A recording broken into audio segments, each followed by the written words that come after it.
दोस्तों, कभी कभी महिलाएं उम्र के उस पड़ाव में पहुंच जाती हैं जिन पर उनका कोई वश ही नहीं रहता। वह एक ऐसी चरम उम्र में होती हैं जब उनकी कुछ ज़रूरतें होती हैं, उनके कुछ अरमान होते हैं, तब उनकी ज़रूरतें पूरी नहीं हो पाती। उनके पति ही छोड़कर चले जाते हैं, या तो फिर वह गंजेड़ी या शराबी होते हैं, या तो फिर वह किसी बीमारी के चलते उनकी मौत हो जाती है। और महिलाएं जब ऐसे उम्र के पड़ाव में आती हैं, जब कहीं उनको एक बच्चा होता है और वह अपने बच्चे के भविष्य बनाने में लग जाती हैं और अपने बच्चे के लिए ही अपने खुशियों का गला घोट देती हैं। दोस्तों, आज की जो कहानी है वह बिल्कुल इसी पर आधारित है। दोस्तों, एक महिला होती है, उसका जो पति होता है वह एक बीमारी के चलते बहुत कम उम्र में ही वह ख़त्म हो जाता है।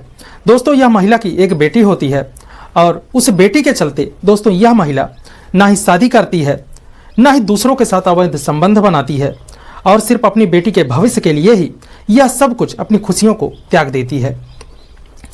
बेटी दोस्तों धीरे धीरे बड़ी होती है, वह इंटर कक्षा में जाती है, पढ़ने लगती है।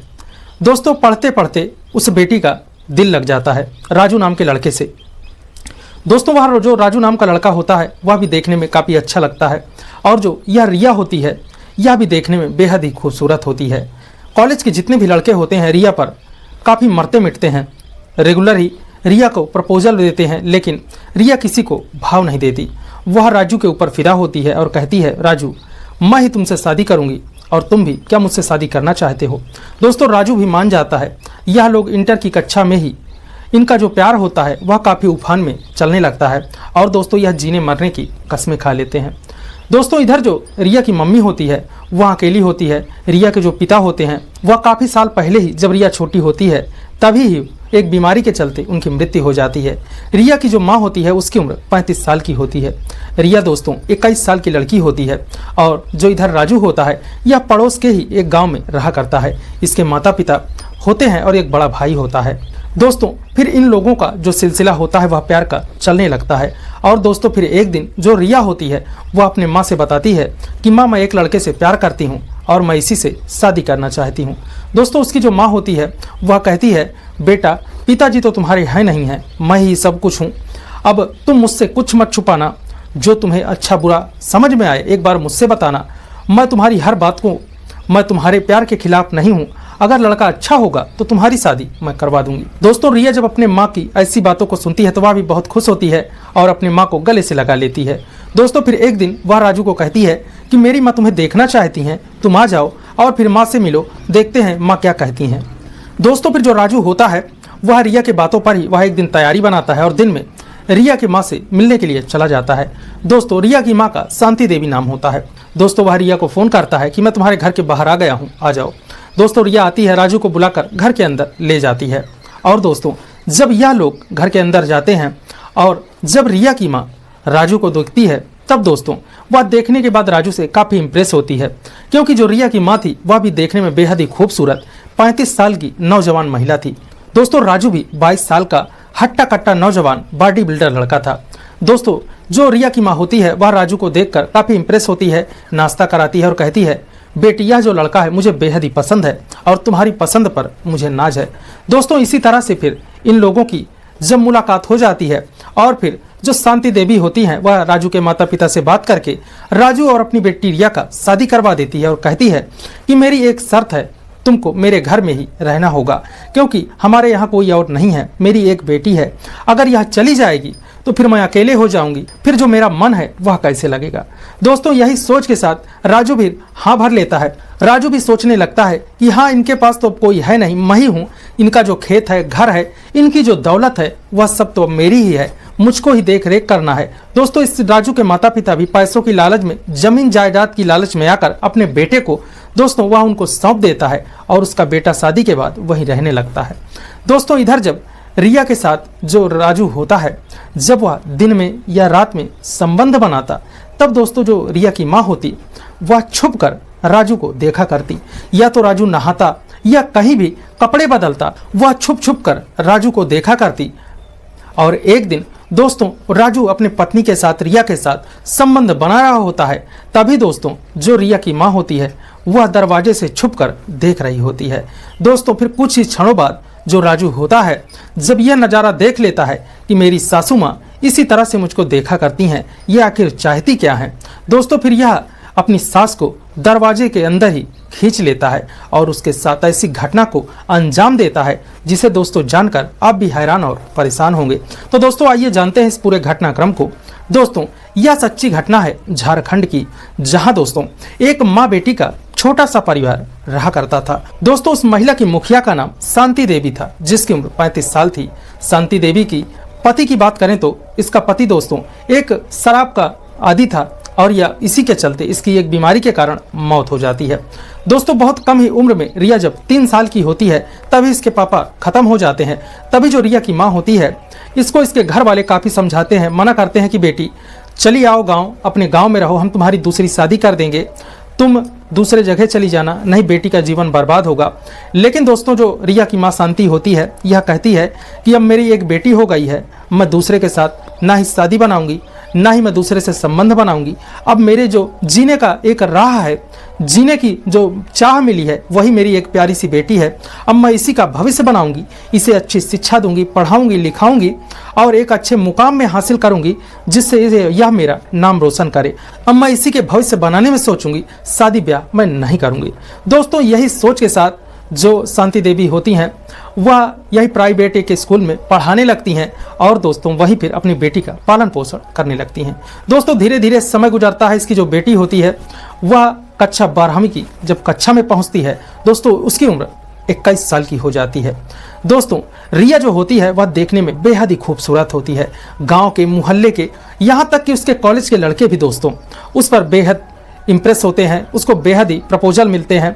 लेकिन जो रिया होती है वह किसी को भाव ही नहीं देती। दोस्तों जो रिया होती है वह अपने ही कॉलेज के एक लड़के राजू के साथ जो उसकी क्लास में ही पढ़ा करता है दोस्तों वह उस पर परेशान होती है। दोस्तों फिर एक दिन वह राजू को प्रपोजल मार ही देती है और कहती है, राजू मैं तुमसे बेहद मोहब्बत करती हूँ, क्या तुम मुझे पसंद करते हो। दोस्तों राजू भी जानता था कि पूरे क्लास के लड़के भी इस पर परेशान हैं और यह मुझ पर परेशान है। दोस्तों राजू रिया के प्यार को एक्सेप्ट करता है और ये दोनों एक दूसरे का नंबर एक्सचेंज करते हैं और बात करना शुरू कर देते हैं। दोस्तों फिर धीरे धीरे यह लोग इंटर पास करते हैं। इंटर पास करने के बाद दोस्तों ग्रेजुएशन में एडमिशन कराते हैं और दोस्तों इन 2 सालों में इन लोगों का जो प्यार होता है यह सभी हदों को पार कर देता है। दोस्तों यह लोग छुप छुप कर मिलते भी हैं, अवैध संबंध भी बनाते हैं। दोस्तों जो रिया होती है वह एक दिन राजू से कहती है, राजू अब यार हमें शादी कर लेनी चाहिए, अब बाहर मिलने में वो मजा नहीं आता, अब मुझे हमेशा ही तुम्हारे साथ रहना है। दोस्तों फिर जो राजू होता है वह कहता है, ठीक है मैं अपने माता पिता से बात करके बताऊंगा, तुम भी अपने माँ से पूछकर बताना। दोस्तों फिर जो रिया होती है वह जाती है अपनी माँ से बात करती है कि माँ मैं एक लड़के से प्यार करती हूँ, मेरे कॉलेज का ही है, बहुत अच्छा लड़का है। दोस्तों जो उसकी माँ होती है वह रिया के खिलाफ नहीं जाती, वह कहती है कि बेटा एक ऐसे लड़के से मैं तुम्हारी शादी करना चाहती थी जो तुम्हारा अच्छे से ख्याल रखे और हमारे घर पर ही आकर रहे, क्योंकि हमारे घर में कोई पुरुष तो है नहीं। अगर तुम किसी के घर चली जाओगी तो बेटा मैं अकेले हो जाऊंगी और मेरा मन भी नहीं लगेगा और तुम्हें छोड़कर मैं अकेले नहीं रह पाऊंगी। दोस्तों जो रिया होती है वह कहती है, ठीक है माँ मैं एक लड़के से प्यार करती हूँ, अगर वह तुम्हें पसंद आए तब आगे बात बढ़ाते हैं। दोस्तों जो रिया की माँ होती है वह कहती है, ठीक है पहले तुम उस लड़के को बुलाओ, मैं देखूंगी, अगर मुझे पसंद आएगा तब बात आगे बढ़ा सकते हैं। दोस्तों फिर रिया खुश हो जाती है और राजू के पास फोन करती है और कहती है कि मेरी माँ ने तुम्हें देखने के लिए बुलाया है, तुम कल ही सुबह आ जाना।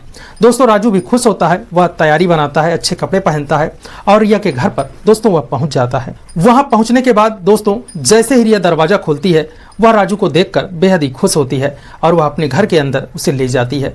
दोस्तों जो शांति देवी होती हैं रिया की माँ, जब राजू को देखती हैं तो दोस्तों वह देखती ही रह जाती हैं, क्योंकि राजू भी 21-22 साल का बेहद ही खूबसूरत हट्टा कट्टा नौजवान बॉडी बिल्डर लड़का था। दोस्तों उसकी माँ देखकर राजू को एक ही नज़र में पसंद कर लेती है और बेटी को कहती है कि बेटी वास्तव में तुमने एक हीरो को चुना है, मुझे यह लड़का पसंद है। लेकिन दोस्तों जो शांति देवी होती हैं वह राजू से कहती हैं, हमारी एक शर्त है, तुम्हें शादी के बाद मेरी बेटी को लेकर हमारे घर में ही रहना होगा, क्योंकि मैं अपनी बेटी को कहीं जाने नहीं दूंगी, नहीं तो मेरी बेटी चली जाएगी तो मैं अकेले हो जाऊंगी, फिर मैं रह ही नहीं पाऊंगी, क्योंकि मेरी बेटी ही मेरे लिए सब कुछ है। दोस्तों इधर जो राजू होता है वह भी मान जाता है, कहता है ठीक है मैं अपने माता पिता से बात करके बताऊंगा। दोस्तों राजू जाता है अपने माता पिता से इस रिश्ते के बारे में बताता है और उसके माता पिता जब यह सुनते हैं कि उनके घर में कोई लड़का नहीं है, अकेली ही लड़की है और उनका ढेर सारे खेत हैं, ज़मीन है, जगह हैं, पैसे हैं, तो दोस्तों उसके माता पिता भी इन पैसों को और अच्छे खासे दहेज को देखकर मान जाते हैं और दोस्तों वह लोग धूमधाम से ही रिया और राजू की शादी करवा देते हैं। दोस्तों इधर जब शादी होती है तब राजू अपनी पत्नी को लेकर एक दिन के लिए घर आता है और दूसरे दिन ही दोस्तों वह अपनी पत्नी को लेकर अपने ससुराल में चला जाता है। दोस्तों जब दूसरे दिन वह ससुराल पहुंचता है तो जो रिया की मां होती है वह अपने घर को बेहद ही खूबसूरत सजवाती है और अपनी बेटी के सुहागरात के लिए वह कमरा भी तैयार करती है और दोस्तों वह अपनी बेटी के कमरे में एक छोटा सा कैमरा लगा देती है और दोस्तों कि मेरी बेटी और ये जो मेरा दामाद है ये लोग कैसे मिलते हैं, कैसे करते हैं, कैसे बातें करते हैं। दोस्तों यही सब जानने के लिए वो अपनी बेटी के ही कमरे में एक छोटा सा कैमरा लगवा देती है। लगवाने के बाद दोस्तों जब शाम होती है, खाना वाना ये लोग खाते हैं और फिर जो शांति देवी होती हैं वह अपनी बेटी और दामाद को उसी कमरे में ले जाकर छोड़ देती है और दोस्तों दरवाजा बंद करके ये चली आ। दोस्तों इधर यह लोग जब कमरे में पहुंचते हैं तब दोस्तों यह लोग अपनी फर्स्ट नाइट मनाने लगते हैं। दोस्तों यह लोग एक दूसरे का कपड़ा उतारते हैं। उतारने के बाद दोस्तों यह लोग प्यार से संबंध बनाते हैं और दोस्तों यह लोग पूरी रात ही जितना जब तक जैसे संबंध बनाते हैं वह सब उस कैमरे में रिकॉर्ड हो रहा था। दोस्तों जब सुबह होती है ये जो शांति देवी होती है अपनी बेटी और दामाद को जगाती है और खाना बनाकर खिलाती है कि नहा लो। दोस्तों फिर वह जब इसके बेटी दामाद उस कमरे से निकल जाते हैं तब दोस्तों यह उसी कमरे में जाती है और उस कैमरे को ले आती है और दोस्तों फिर उसमें जितनी भी रिकॉर्डिंग थी वह सब बैठकर देखने लगती है और दोस्तों वह जब देखती है कि मेरा जो दामाद राजू है मेरी बेटी के साथ ऐसे संबंध बनाता है तब दोस्तों जो शांति देवी होती है वह अपने दामाद की दीवानी हो जाती है और दोस्तों वह उसी के ख्यालों में अब डूबने लगती है। अब दोस्तों जब इसका दामाद कहीं से आता या लोग घूम कर आते या कहीं भी जब ये अपने कमरे में होते, रिया और राजू जब अपने कमरे में होते तब जो शांति देवी होती दोस्तों यह छुप कर कहीं खिड़की से तो कहीं दरवाजों की जो सरांस होती है उनमें से छुपकर उन दोनों को संबंध बनाना देखने लगती। दोस्तों एक दिन राजू नहा रहा होता है और जब वह कपड़े बदल रहा होता है तब दोस्तों जो रिया की मां होती है शांति वह जाती है उसी दरवाजे पे खड़ी होके दोस्तों वह झांक रही होती है। दोस्तों अचानक जब राजू की नज़र अपनी सास पर पड़ती है तब दोस्तों वह बहुत ही घबरा जाता है और तुरंत ही जल्दी वह कपड़े पहनता है। दोस्तों उसके समझ में नहीं आ रहा था कि यार मेरी सास अचानक आ गई कि भला यह छुप कर देख रही थी। दोस्तों उसके दिमाग में यही बैठ जाता है और वह सोचता है कि यार अब इसका पता मैं लगा कर रहूँगा कि वास्तव में जब मैं कपड़े बदलता हूँ या फिर अपनी पत्नी के साथ होता हूँ तब यह छुप कर हमें जैसा लगता है यह देखा करती है। दोस्तों इसी तरह से इन लोगों का यह खेल चल ही रहा था। एक दिन जब राजू घर पर अकेला बैठा हुआ होता है तभी दोस्तों जो शांति होती है वह राजू के पास आती है और वह अपना पल्लू गिरा देती है।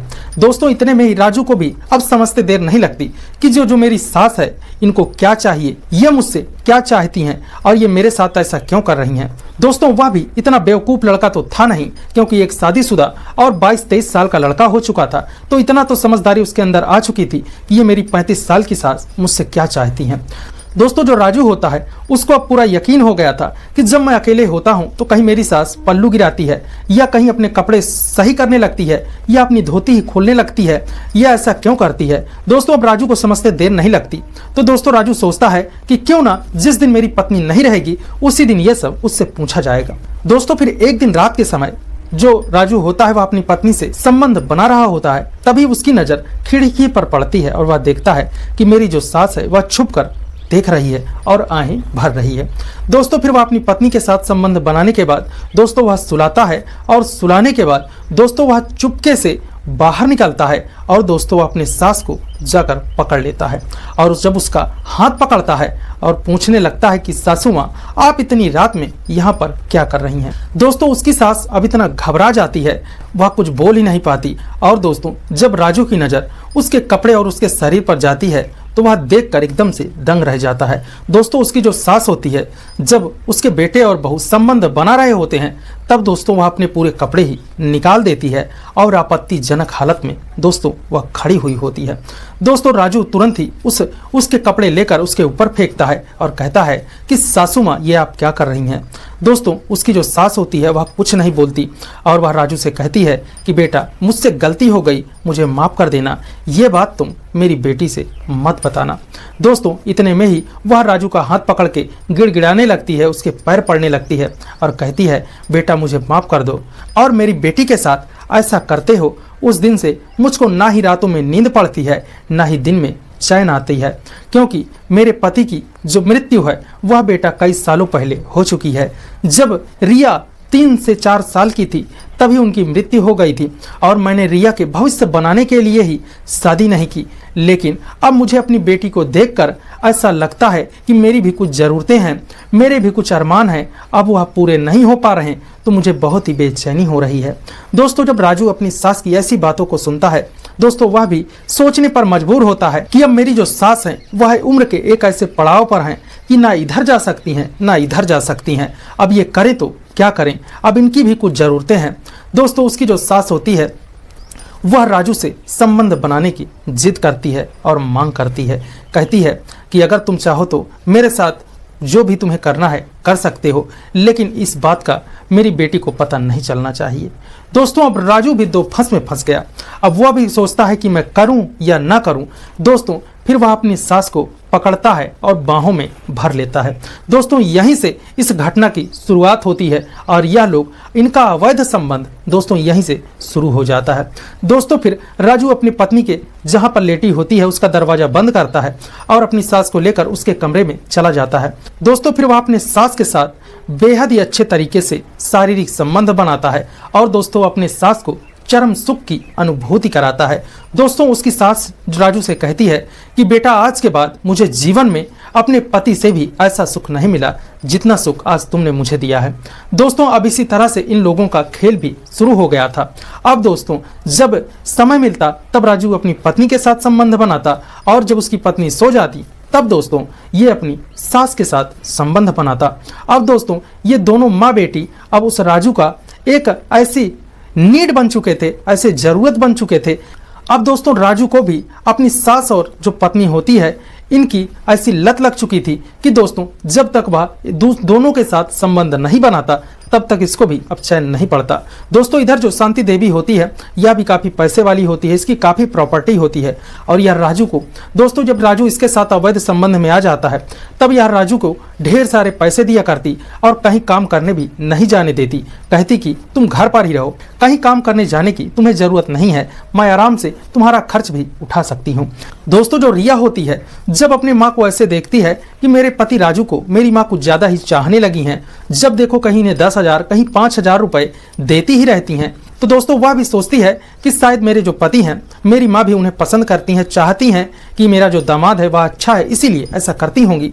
लेकिन दोस्तों एक दिन रात के समय जब राजू अपनी पत्नी से संबंध बना के दोस्तों बैठा हुआ होता है तभी जो इसकी सास शांति होती हैं वह राजू को आवाज़ लगाती हैं और दोस्तों इसको अपने कमरे में लेकर चली जाती हैं और दोस्तों वह उसके साथ बेहद ही दर्दनाक तरीके से संबंध बनाती हैं कि दोस्तों यह लोग जोश में होश खो देते हैं और इनकी जो प्यारी प्यारी सिस्कारियां हैं वह पूरे रूम में गूंजने लगती हैं। और इधर अचानक ही दोस्तों जो रिया होती है उसकी अचानक दोस्तों जो रिया होती है उसकी नींद खुलती है और दोस्तों और वह देखती है कि उसका पति बेड पर तो है ही नहीं।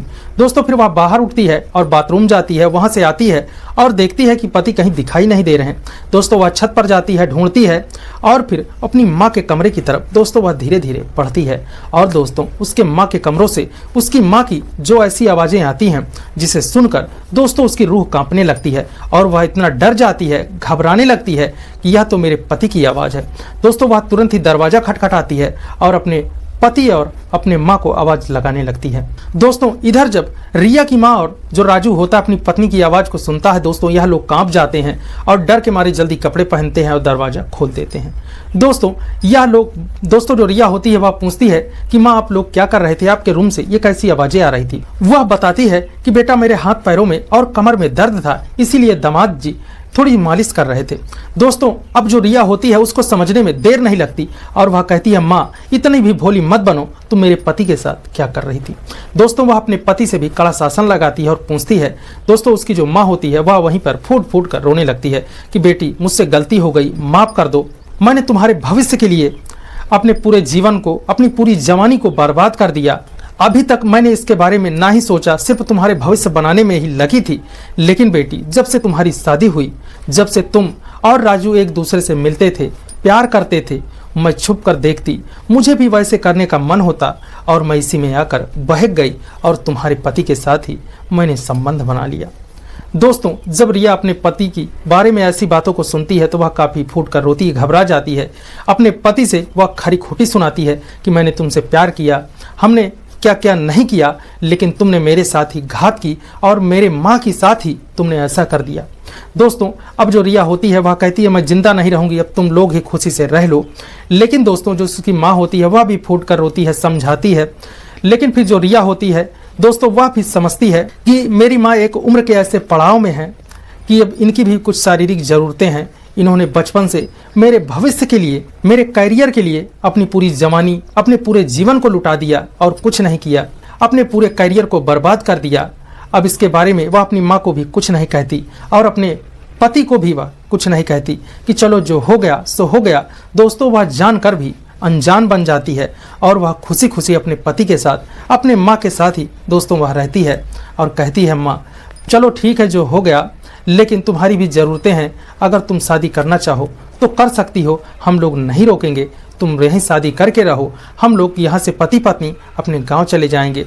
दोस्तों लेकिन उसकी जो माँ होती है वह कहती है नहीं बेटी, मैंने इतने बड़े जीवन में शादी नहीं की, लेकिन अब कहाँ से कर लूँगी, अब मैं शादी नहीं करूँगी, तुम लोग यहीं रहो, लेकिन अब मैं तुम्हारे पति के साथ ऐसा नहीं करूँगी।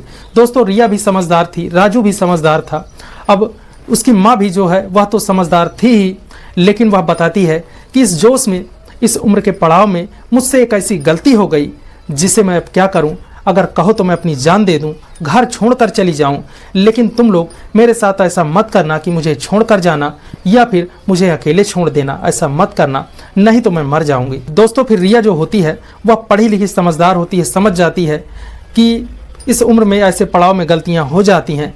दोस्तों फिर वह अपने पति को भी समझाती है कि चलो जो हो गया मैं इसको भूल जाऊंगी और तुम लोग ही भूल जाओ, अब हम तीनों लोग ही खुशहाल जीवन रहने लगेंगे। तो दोस्तों इस तरह की घटनाएं समाज में कुछ ज़्यादा ही हो रही हैं। कुछ ऐसी औरतें, कुछ ऐसे पुरुष होते हैं जिनको उस उम्र के पड़ाव में वो खुशी नहीं मिल पाती, वो सुख नहीं मिल पाता और वो ऐसे उम्र के पड़ाव में आ जाते हैं कि अब वो न इधर के रहते हैं न उधर के रहते हैं। तो दोस्तों वही हाल इस शांति देवी का था, जो दोस्तों इस तरह की घटना को इसने अंजाम दे दिया। तो दोस्तों इस पूरे घटनाक्रम को आपकी जो भी राय हो, कैसी लगी, हमें ज़रूर बताइएगा। धन्यवाद।